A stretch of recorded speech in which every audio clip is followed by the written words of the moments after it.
I've never seen what that kid just did on the rope, by the way. That dude super hopped off of that rope and literally flew over my head. I have never seen that.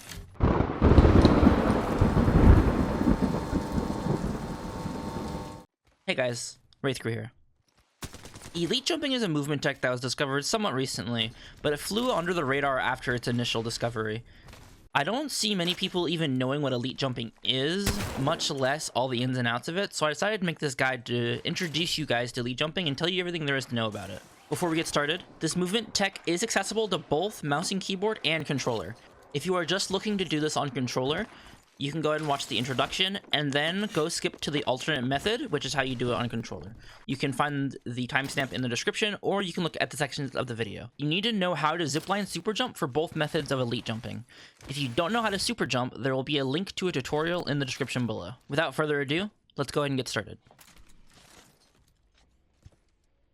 So what is an elite jump?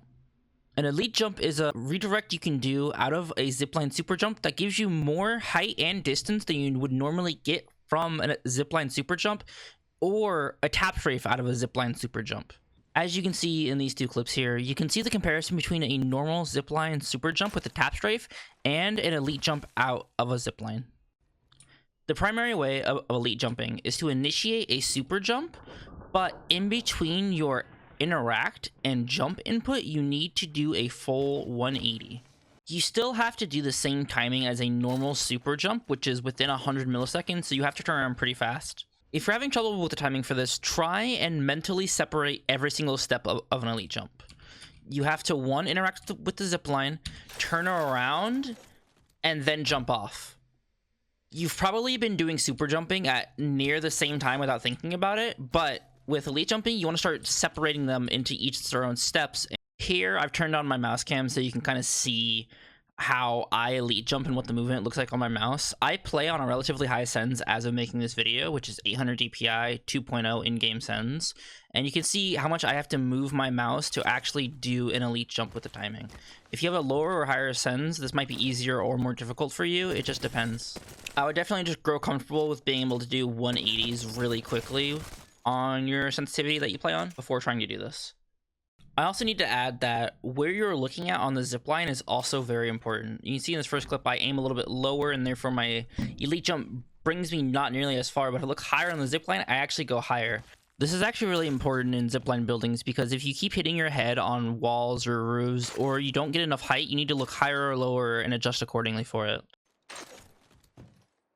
So with the standard way to elite jumping covered, now I'm going to cover the alternative way to elite jump. This is limited in scope to normal elite jumping, and I'll go over why in a minute. But to start, you're going to want to run out your zipline, and as you get close to it, you want to initiate a crouch slide and look at the ground.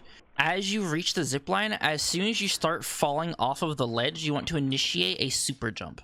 This might sound a little complicated, but once you see it all put together, it makes a lot more sense. It's very simple to do, and the timing is not anywhere near as strict as normal elite jumping is. As discussed earlier, there are some drawbacks that come with this alternate method of elite jumping. It's only really usable when there isn't a roof or something else blocking you, and your crosshair placement for the zipline is a lot harder to control here. You'll probably find yourself hitting your head on roofs and walls and whatnot until you finally get this down, and it's a lot more about where you put your crosshair beforehand. Here's a few more notes about elite jumping. It does not matter your velocity going into the zipline. As with all zipline tricks, you can go into an elite jump sprinting, sliding, with a gun out, walking, standing still, and you will still go the exact same distance no matter what. This is obviously assuming that you hit the zipline on the right place.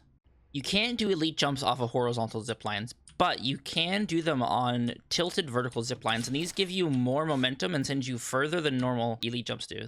Additionally, Tapstrafing out of elite jumps can get you in some insane places in the zipline buildings. For example, you can stand on top of the elevator shafts in zipline buildings, and you can even redirect outside and just get out of the building. Well, that's all I have for this video. I hope you guys enjoyed. I am very surprised that not a lot of people even know what elite jumping is, and I'm even more surprised that the people who do know about it don't use it to its fullest potential. I hope this video kind of showed you and explained well what it is and how to do it. If you guys like the video, please be sure to subscribe. I am releasing a full 1 hour long movement guide at 10k subs, and it's going to cover everything. And if you haven't seen my super glide video, please be sure to check that out. If you want to see me utilize elite jumping in every movement tech under the sun, you can catch me live at twitch.tv/wraithcrew, where I am live almost daily. And if you're looking to meet a wonderful community of people to play with, or even discuss Apex movement, lore, or anything with, you're more than welcome to join the Discord. The Discord link will be down below. And overall, I hope you guys have a good rest of your day. Goodbye.